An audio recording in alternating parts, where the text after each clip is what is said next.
रमण भगवान महावीर स्वामी की जय।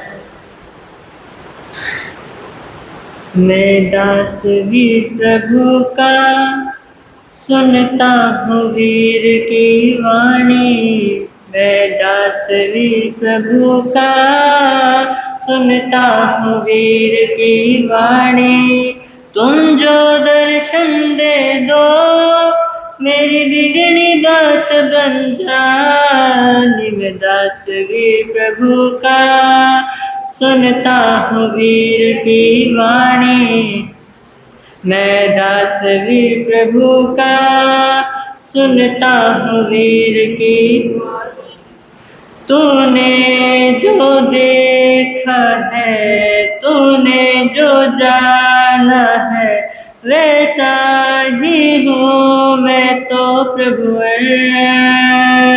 तूने जो देखा है, तूने जो जाना है, वैसा ही हूँ मैं तो प्रभु। चाहोगे तुम जैसा हो जाऊंगा वैसा। मैं तो हूँ शाखा तो तरवर। चाहोगे तुम जैसा हो जाऊंगा वैसा। मैं तो हूँ शाखा तो तरवर। तुम ज्ञान प्रदाता हो, तुझ बिन हूँ मैं अज्ञानी। तू ज्ञान प्रदाता है, तुझ बिन मैं हूँ अज्ञानी। तुम जो दर्शन दे दो मेरी खोई राह मिल जानी। मेरा दास वीर प्रभु का सुनता हूँ वीर की वाणी। मैं दास वीर प्रभु का सुनता हूँ वीर की वाणी। मैंने तो सदियों से चाहा है बस तुझे, तुझसे है जन्मों का नाता। मैंने तो सदियों से चाहा है बस तुझे, तुझसे है सदियों का नाता। मैं ना जहाँ चाहूँ ना आसमां चाहूँ, अब तो तू ही मेरा दाता। मैं ना जहाँ चाहूँ ना आसमां चाहूँ, अब तो तू ही मेरा दाता। तू संत निराला है ना तेरा कोई निशानी। तू संत निराला है तेरा कोई निशानी। तू जो हाथ रख दे सर पे मेरी जिंदगी बन जानी। मैं दास वीर प्रभु का सुनता हूँ वीर की वाणी। मैं दास वीर प्रभु का सुनता हूँ वाणी। तुम जो दर्शन दे दो मेरी बिगड़ी बात बन जानी। मैं दास वीर प्रभु का सुनता हूँ वीर की वाणी। मैं दास वीर प्रभु का सुनता हूँ वीर की वाणी।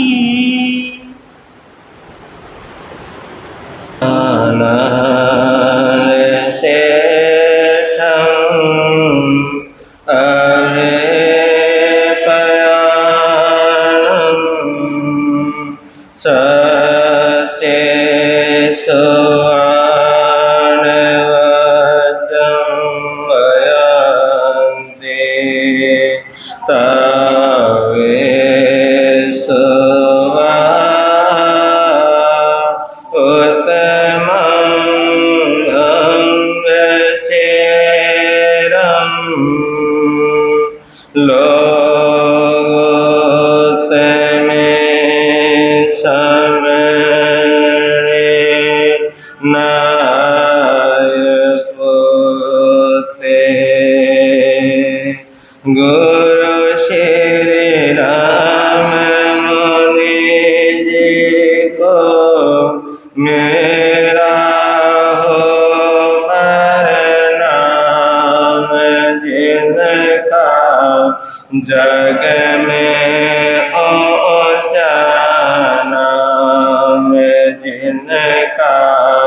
जग में ऊंचा नाम। गुरु श्री प्रेम सुख जी को मेरा हो प्रणाम। जिनका जग में ऊंचा नाम, जिनका जग में ऊंचा नाम। दीन के बंधु करुणा सिंधु, जप लो सुबह और शाम। जिनका जग में ऊंचा नाम, जिनका जग में ऊंचा नाम। सबसे पहले शासनपति श्रमण भगवान महावीर स्वामी की सदाकार जय हो विजय हो। ध्यान योगी आचार्य सम्राट पूज्य श्री शिव मुनि जी महाराज साहब, जिन शासन गौरव पूज्य गुरुदेव श्री राम कुमार जी महाराज साहब, परम सेवा भावी पूज्य गुरुदेव श्री प्रेम सुख जी महाराज साहब, महाशरमण पूज्य गुरुदेव श्री सतीश मुनि जी महाराज साहब, संत रतन उपाध्याय परवर पूज्य गुरुदेव श्री रविंद्र मुनि जी महाराज साहब, सर्वधर्म दिवाकर पूज्य गुरुदेव श्री रमणीक मुनि जी महाराज साहब, इन सभी गुरु भगवंतों की सदाकार जय हो विजय हो। पाठ पर विराजित हिमाचल रतन पूज्य गुरुदेव श्री जितेंद्र मुनि जी महाराज साहब के चरणों में सत सत वंदन। तेजस्वी मुनि जी, उपस्थित धर्म प्रेमी बंधुओं तथा माता बहनों, आपके समक्ष कुछ कहूँ उससे पहले वही थोड़ी सी प्रार्थना जो आप गाते हैं गुनगुना लेते हैं, प्रभु की भक्ति कर लेते हैं, नमन कर लेते हैं, नमस्कार कर लेते हैं। और जो जो जिन्होंने सहारा लिया प्रभु का, वो क्या हो गए? वो पार हो गए, उतर गए हैं। लखा तर गए, लखा ने तर जाना, जिन्होंने तेरा नाम जपिया। लखा तर गए, लखा ने तर जाना, जिन्होंने तेरा नाम जपिया। लखा तर गए, लखा ने तर जाना, जिन्होंने तेरा नाम। सुबह शाम जपिया, सुबह शाम, दिन रात जपिया, दिन रात। आठों पहर जपिया, आठों पहर जपिया। लखा तर गए, लखा ने तर जाना, जिन्होंने तेरा नाम जपिया। लखा तर गए, लखा ने तर जाना, जिन्होंने तेरा नाम जपिया। बार बार जपिया, बार बार। आदिनाथ जपिया, आदिनाथ जपिया। शांतिनाथ जपिया, शांतिनाथ। पारसनाथ जपिया, पारसनाथ जपिया। महावीर स्वामी जपिया, महावीर स्वामी जपिया। लखा तर गए, लखा ने तर जाना, जिन्होंने तेरा नाम जपिया। लखा तर गए, लखा ने तर जाना, जिन्होंने तेरा नाम जपया, सुबह शाम जपया, सुबह शाम आठों याम जपया, आठों याम जपया, लखा तर गए लखा तर जाना, जिन्होंने तेरा नाम जपया, लखा तर गए लखने तर जाना, जिन्होंने तेरा नाम जपया, लखा तर गए लखा ने तर जाना, जिन्होंने तेरा नाम जपया। क्योंकि ये शरणा है ही ऐसा, ये धर्म है ही ऐसा, ये अध्यात्म है ही ऐसी चीज जो धर्म की शरण ग्रहण करते हैं,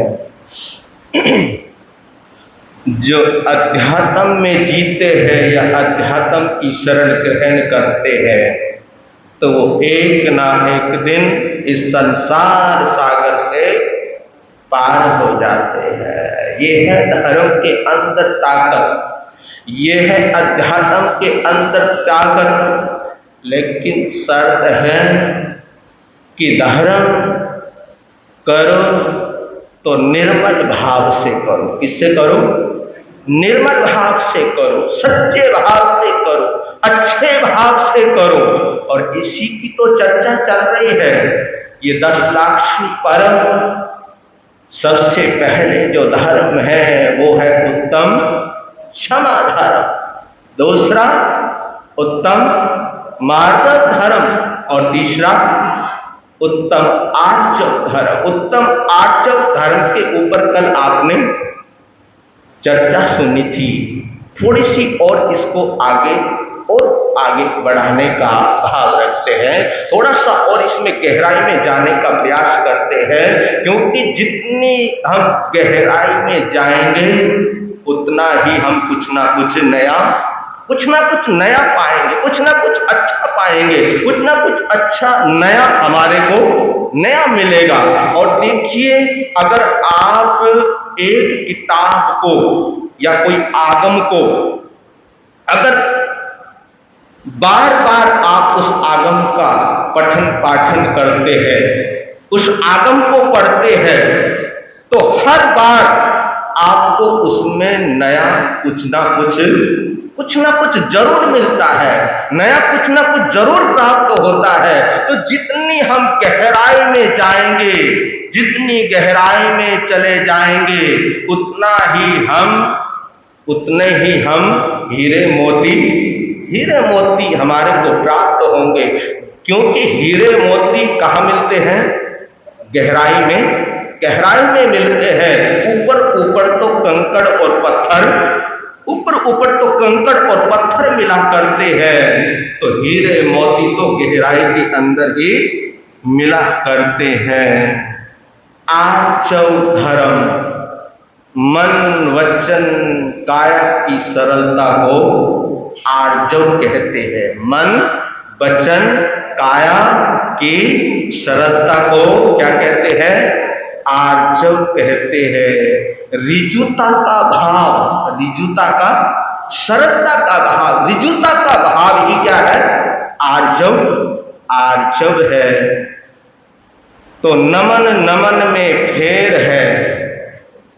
नमन मतलब नमस्कार करना, प्रणाम करना।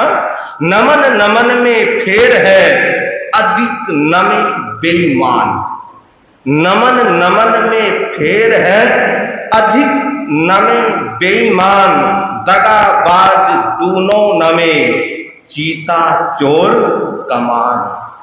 दगाबाज दूनों नमे, चीता चोर कमान। चीता है ना, चीता चोर चमान। चीते का और चोर का कमान का झुकना, चीते का और चोर का और कमान का। कमान मतलब धनुष।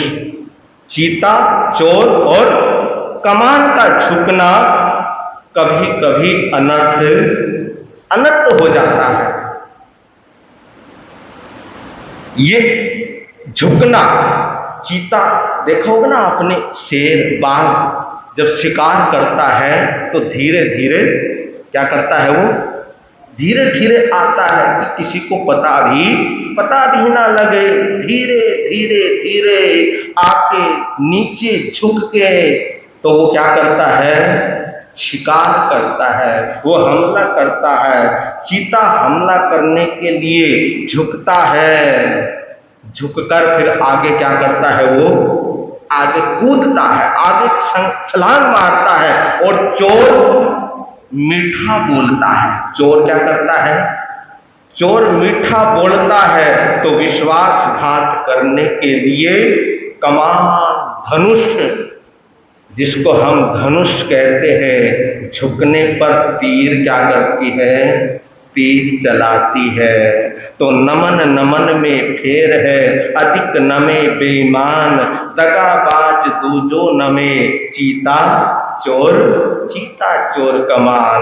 खुद को इतना मत झुकाओ, खुद को अपने आप को इतना मत झुकाओ कि आपकी ईमानदारी के ऊपर किसी को शक होने लग जाए।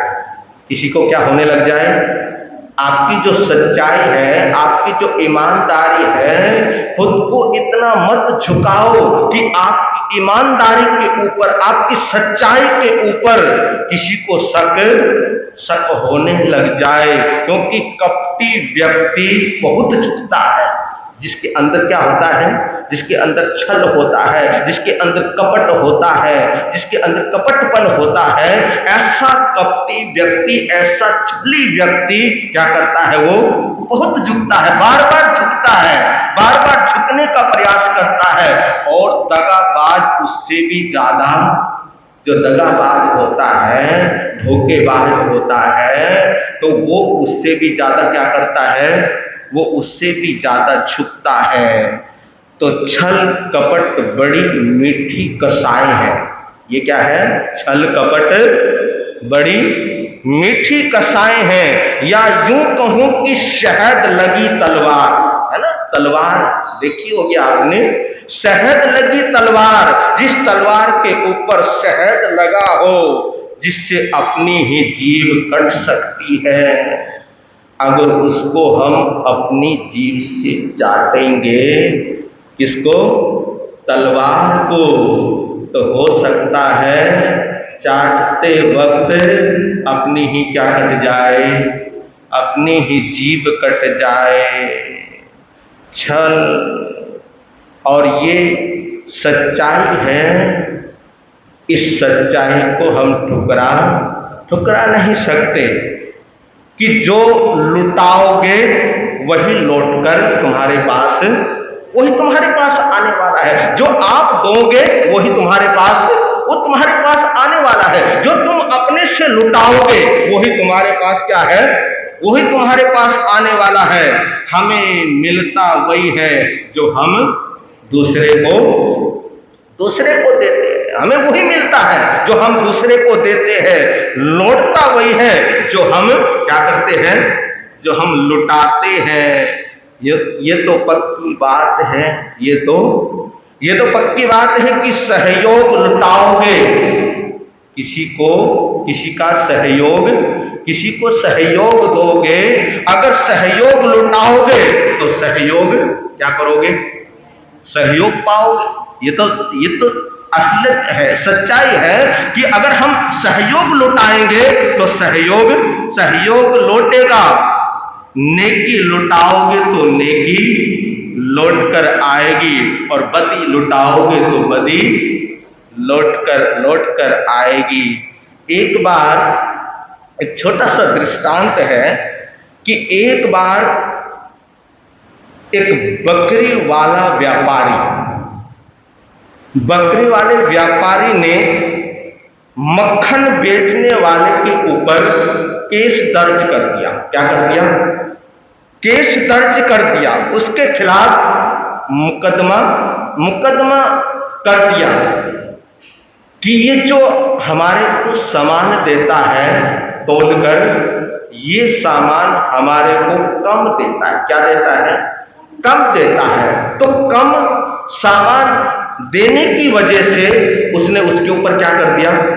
उसके ऊपर मुकदमा कर दिया, केस कर दिया, पहुंच गया कोर्ट में, कचहरी में। जैसे ही कचहरी में पहुंचा, कोर्ट में पहुंचा, जज ने कहा कि भैया तू सामान कम क्यों देता है? सामान कम क्यों तोल कर देता है? क्या तेरे को पैसे पूरे नहीं मिलते? कहा कि हाँ जी मेरे को पैसे पूरे मिलते हैं। कहा कि मेरे पास एक पुरानी तराजू है, एक पुरानी तराजू है, और उस तराजू के ऊपर ही मैं क्या करता हूं? तोल कर देता हूं। मेरे पास बाट नहीं है। क्या नहीं है? मेरे पास बाट समझ गए ना? पहले बाट हुआ करते थे। मेरे पास बाट नहीं है, मेरे पास पुरानी तराजू है, और उस तराजू के अंदर ही मैं इसको माल तोल कर देता हूं। लेकिन किससे मैं तोलता हूं? जिससे जो माल मैं इससे लेकर आता हूं, 1 किलो का सामान मैं लेकर आया इससे, तो उसी के बराबर मैं इसको 1 किलो तोलकर वापस दे देता हूं। अब बताओ इसमें मेरी क्या गलती है? जब ये व्यक्ति पहले ही 400 ग्राम, कितना ग्राम? ये व्यक्ति पहले ही मुझे 400 ग्राम सामान कम देता है, तो इसमें मेरी क्या गलती है?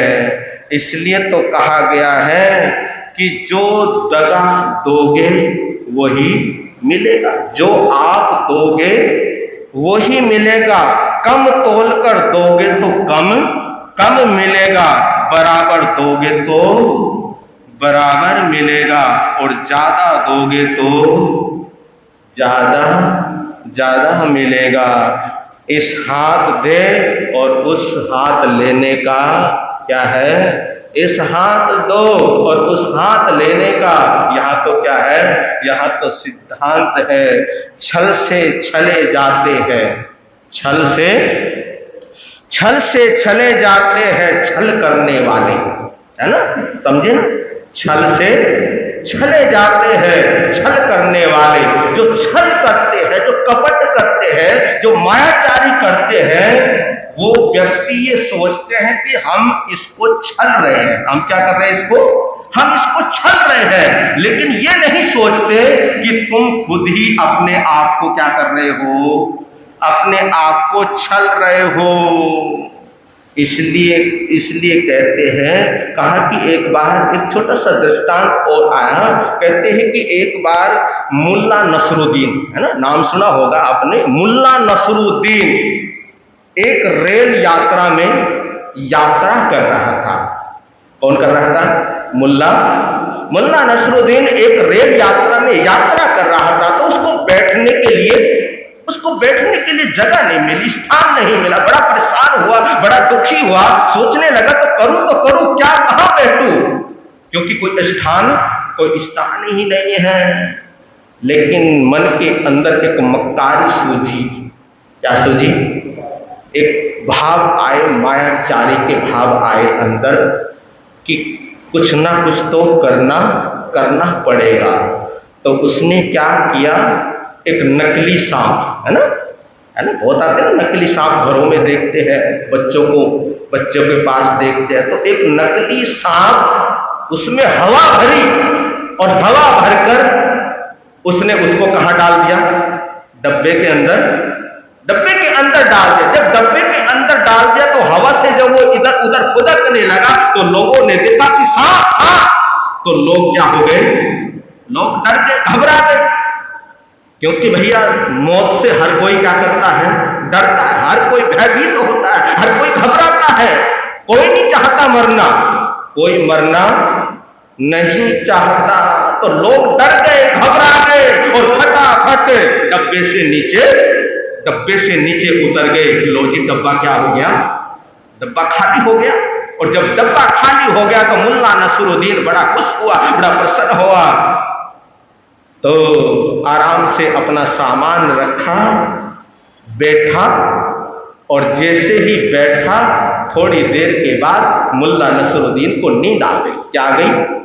जैसे आपको आ जाती है ना कभी कभी प्रवचन में नींद आ जाती है, तो मुल्ला नसरुद्दीन को नींद आ गई और जैसे ही नींद आई तो 1 घंटा पता नहीं कब से कब गुजर गया, पता ही नहीं चला। आंख खुली, नीचे उतरा, चाय वाले की दुकान पर गया और चाय पी कहा कि भैया ये स्टेशन कौन सा है? कहा कि ये स्टेशन तो यमुना नगर का है। अरे कमाल की बात, अभी तक मैं यमुना नगर में ही हूं, क्योंकि मैं कहां से बैठा था? मैं यमुना नगर से ही बैठा था और अभी तक मैं यमुना नगर में ही हूं। कहा कि हाँ अभी तुम यमुना नगर में ही हो। क्यों? कि इस ट्रेन के डब्बे के अंदर सांप घुस गया था। क्या घुस गया था? इसके अंदर सांप घुस गया था। तो वो क्या किया, वो डब्बा इससे अलग कर दिया और दूसरा डब्बा जोड़ा और ट्रेन तो चली गई। इसलिए तो कहा है कि दगा किसी का सगा नहीं है, दगा किसी का सगा नहीं है। छल कपट करोगे तो परिणाम भी तुम्हारे को ही भोगना पड़ेगा। ये संसार मायाचारियों का अजाब घर है। एक छोटी सी कविता है इस पे, हमारे क्रांतिकारी संत मुनि श्री तरुण सागर जी महाराज साहब वो गाया करते थे, बड़े अच्छे लहजे में वो सुनाया करते थे। वो गाया करते थे कि ये जो मायाचारी हम करते हैं कैसे करते हैं, तो वो कहा करते थे, मन को समझाया करते थे, क्योंकि ये जो मन है ना, ये मन के अंदर ही ये सारी चीजें आती है। चाहे छल हो, चाहे कपट हो, चाहे मायाचारी हो। तो वो कहा करते थे कि हे सखे तुम मायाचारी के अजायब घर हो। हे सखे तुम मायाचारी के अजायब घर हो। राम राम जपना पराया माल अपना की कुटिल नीति है तुम्हारी। राम राम जपना पराया माल अपना की कुटिल नीति है तुम्हारी।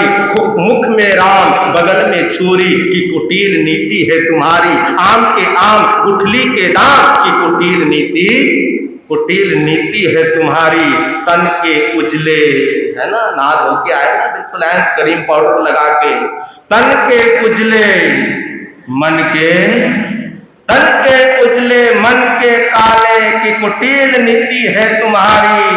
मुख की मीठे तन के झूठे, मुख के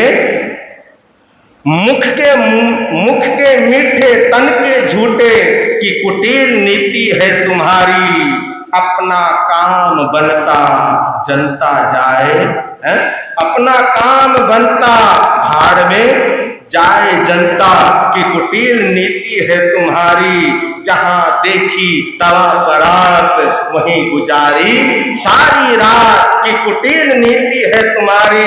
वक्त पड़े वाका गधा को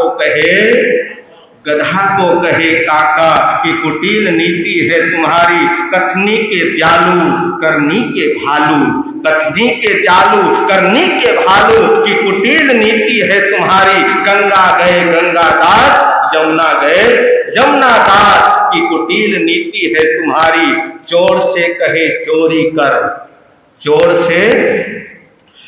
से कहे चोरी कर, साहूकार से कहे सावधान।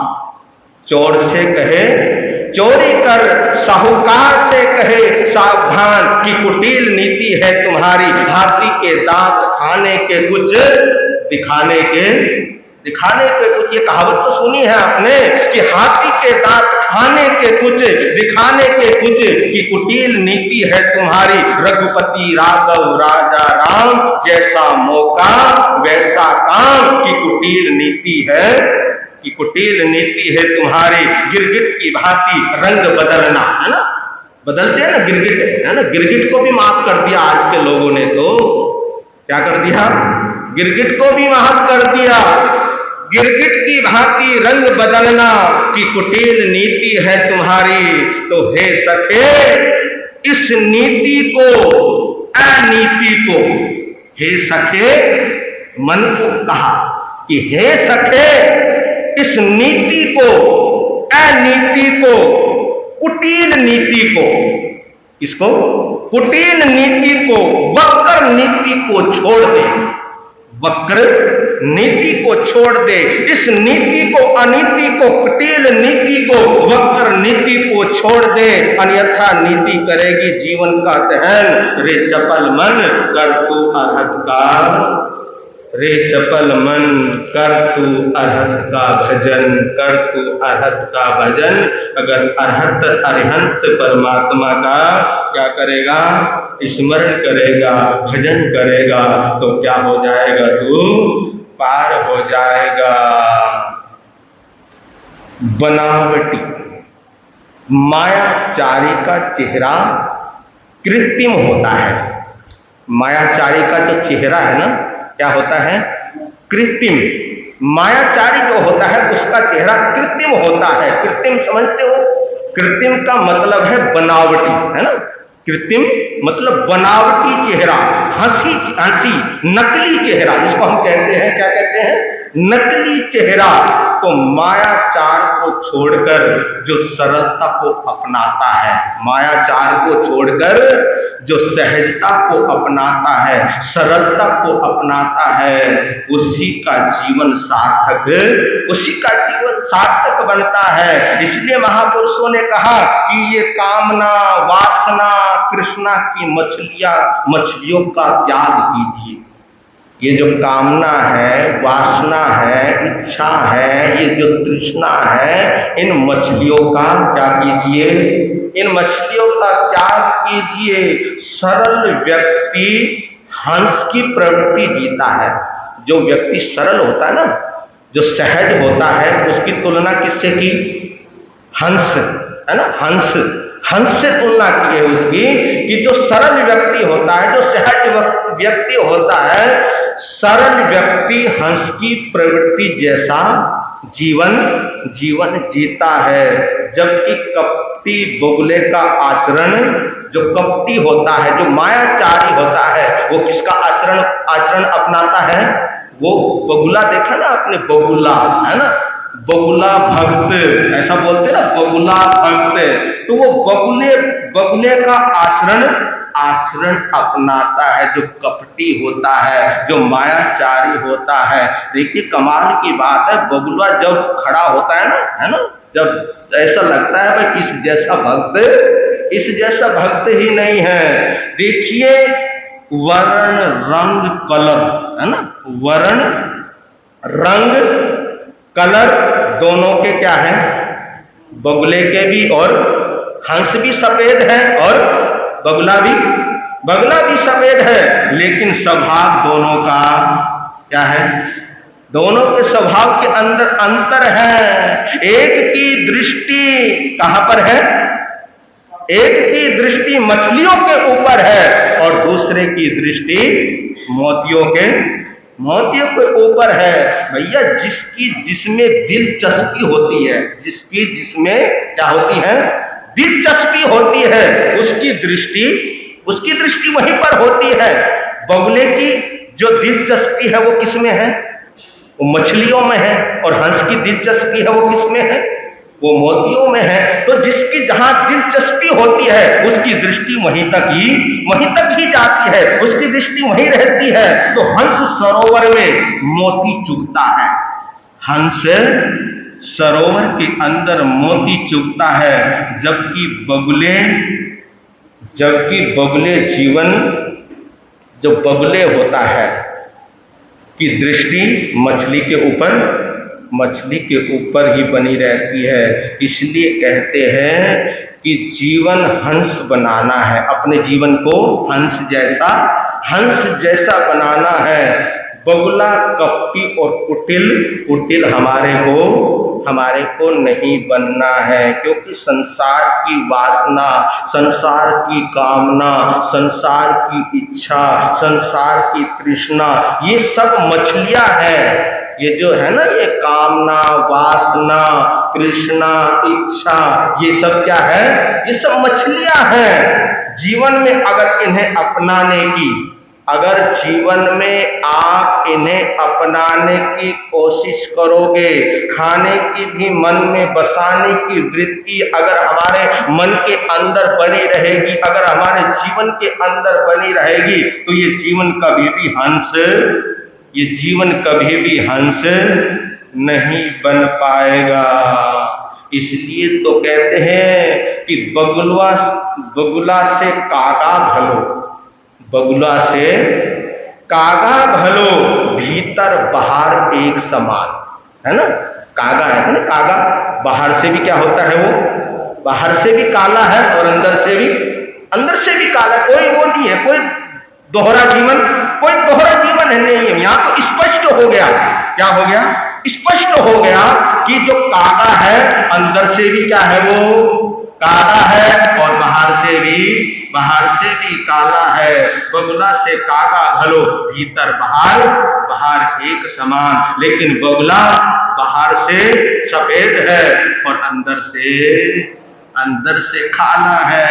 ये अंदर की जो कालस है ना, ये जो अंदर की जो भीतर की जो कालस है, यही तो हमारे जीवन को काला बनाती है, यही तो हमारे जीवन को खराब करती है। इसकी वजह से तो हम धर्म से दूर रह जाते हैं, इसकी वजह से तो हम परमात्मा से दूर रह जाते हैं, भगवान से दूर रह जाते हैं, अध्यात्म से दूर रह जाते हैं।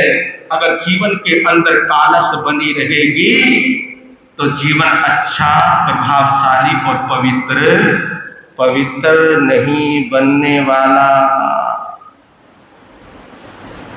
बगुला नदी के किनारे ध्यान लगाकर, है ना, देखा होगा कभी आपने, नदी के किनारे ध्यान लगाकर दोनों टांगों पर क्या हो जाता है, खड़ा हो जाता है। और जब एक टांग फिर बाद में अंदर घुसा लेता है, अंदर डाल लेता है, फिर एक टांग के ऊपर क्या होता है, वो एक टांग के ऊपर खड़ा हो जाता है। जब वो एक टांग के ऊपर खड़ा होता है तो क्या ऐसा लगता है कि इस जैसी कोई साधना नहीं है। तो जो बगुले की प्रवृत्ति के लोग होते हैं, बगुले की, आपके लिए नहीं कह रहा हूं मैं, जो बगुले की प्रवृत्ति के लोग होते हैं, अंदर से काले होते हैं और बाहर से क्या होते हैं, वो सफेद होते हैं। तो जो बगुले की प्रवृत्ति जैसे लोग होते हैं, वो क्या करते हैं, वो स्थानक में आते हैं, है ना, स्थानक में आते हैं, सामायिक संवर करते हैं और बड़े भक्त बनते हैं, प्रवचन श्रवण करते हैं, प्रवचन सुनते हैं, जिनवाणी सुनते हैं, किंतु मौका मिलते ही दूसरे का काम तमाम। बोलो कौन करता है ये?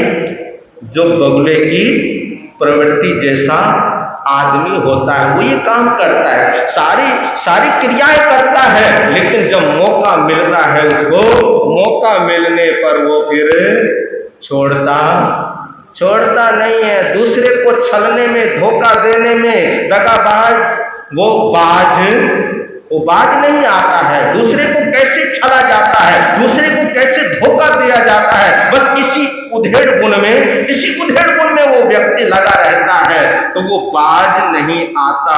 परंतु ऐसे लोग स्वयं ही ठगे जाते हैं। ऐसे लोग, जो ऐसी मनोवृत्ति है लोगों की, तो ऐसे लोग स्वयं ही क्या होते हैं, स्वयं ही ठगे जाते हैं और फिर वो संसार सागर में वो भ्रमण करते रहते हैं। इसलिए तत्वार्थ सूत्र के अंदर भी एक श्लोक आता है, वहां पे भी कहा गया तत्वार्थ सूत्र के अंदर कि माया छल कपट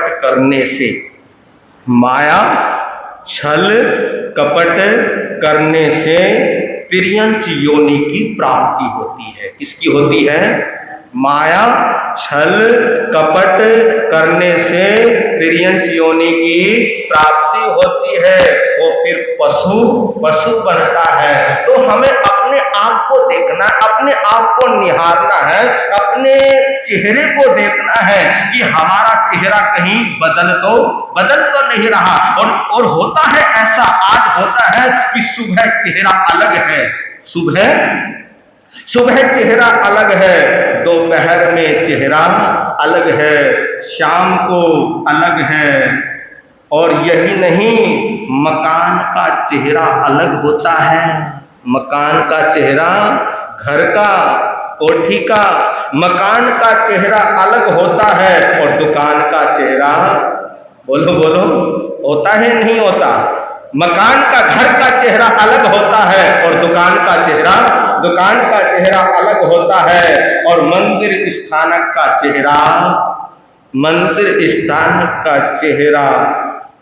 चेहरा लेकर जीवन जीता है अगर आदमी, तो अगर ऐसा चेहरा लेकर जीवन आदमी कोई व्यक्ति जीता है तो वो, ये जो मैंने अभी बतलाया, तिर्यक योनि में जाकर उसका क्या होता है, उसका जन्म होता है।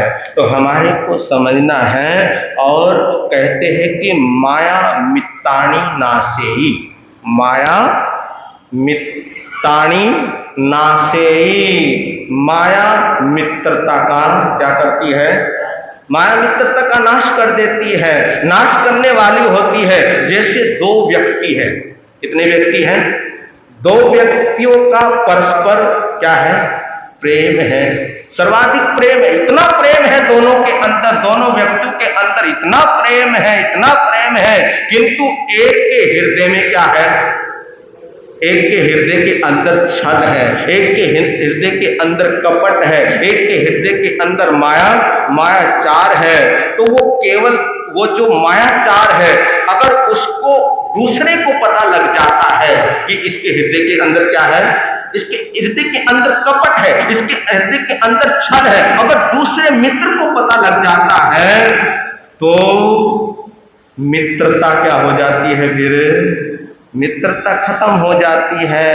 इसलिए कहते हैं कि पाप छुपाया ना छुपे, पाप छुपाया ना छुपे, छुपे तो मोटा, छिपे तो मोटा भाग, दाबी दूबी ना रहे, रुई लपेटी आग, हम छल करें, है ना, हम छल करें, कपट करें और ये सोचे कि प्रकट ना हो,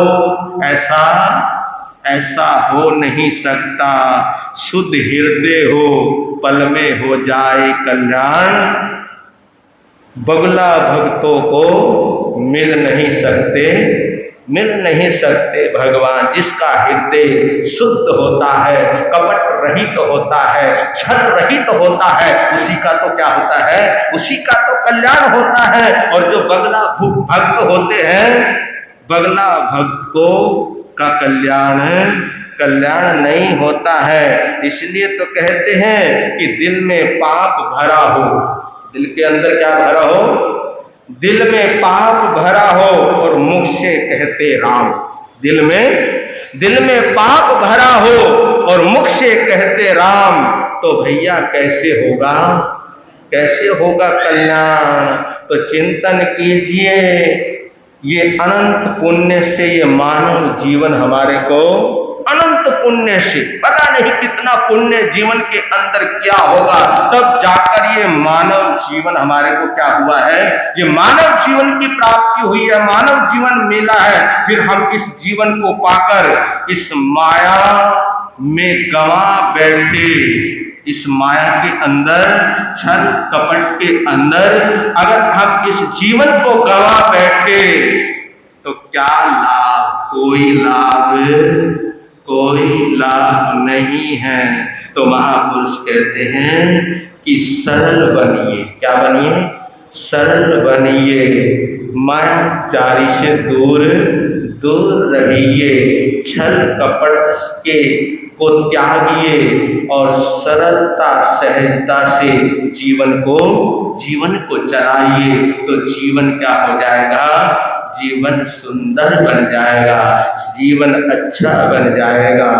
बेर नाम के ईर मोती, गुरु नाम के हीर मोती मैं बिखराऊं गले ले लो रे कोई राम का प्यारा शोर मचाऊं गले गले ले लो रे कोई गुरु का प्यारा शोर मचाऊं गले गले हो